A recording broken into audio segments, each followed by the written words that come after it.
When we think about mapping cities, we tend to think about roads and streets and buildings and the settlement narrative that led to their creation. Or we might think about the bold vision of an urban designer. But there's other ways to think about mapping cities and how they got to be made. Today I want to show you a new kind of map. This is not a geographic map. This is a map of the relationships between people in my hometown of Baltimore, Maryland. And what you can see here is that each dot represents a person, each line represents a relationship between those people, and each color represents a community within the network. Now, I'm here on the green side, down on the far right, where the geeks are, right? And TEDx also is down on the far right. Now, on the very far side of the other side of the network, you tend to have primarily African American and Latino folks who are really concerned about somewhat different things than the geeks are. But just to give some sense, the green part of the network we call Smaltimore, for those of us that inhabit it, because it seems as though we're living in a very small town. We see the same people over and over again. But that's because we're not really exploring the full depth and breadth of the city.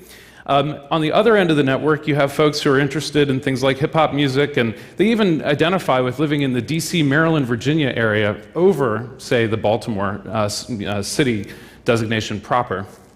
But in the middle, you see that there's something that connects the two communities together, and that's sports. We have the Baltimore Orioles, the Baltimore Ravens football team, Michael Phelps, the Olympian, Under Armour, you may have heard of, is a Baltimore company, and that community of sports acts as the only bridge between these two ends of the network.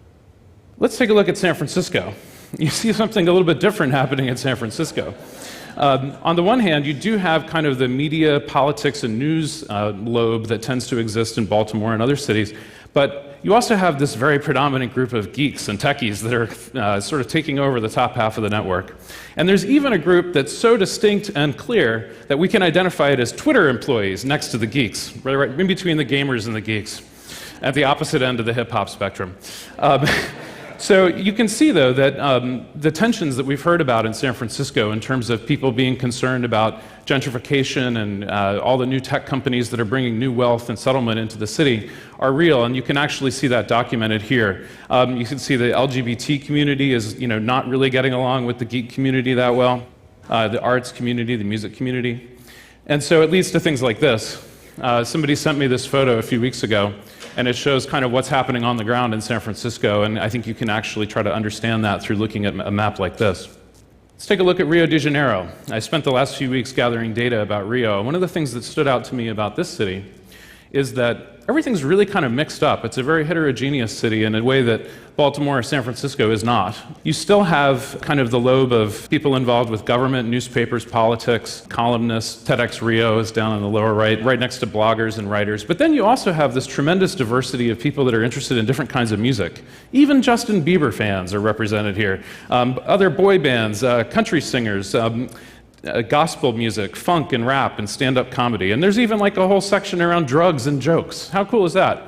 And then the Flamengo football team is also represented here. So you have that same kind of spread of sports and civics and the arts and music, but it's represented in a very different way. And I think that kind of maybe fits with our understanding of Rio as being a very multicultural, musically diverse city.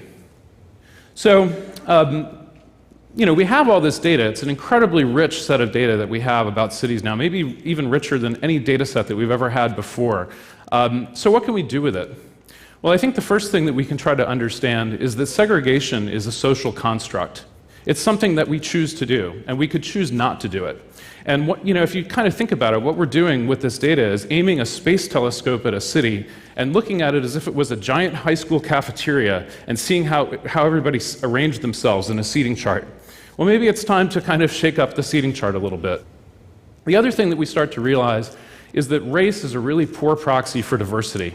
We've got people represented from all different types of races across the entire map here that, in fact, don't really, only looking at race doesn't really contribute to our development of diversity. So if we're trying to use diversity as a way to tackle some of our more intractable problems, we need to start to think about diversity in a new way. And lastly, we have the ability to create interventions to start to reshape our cities in a new way.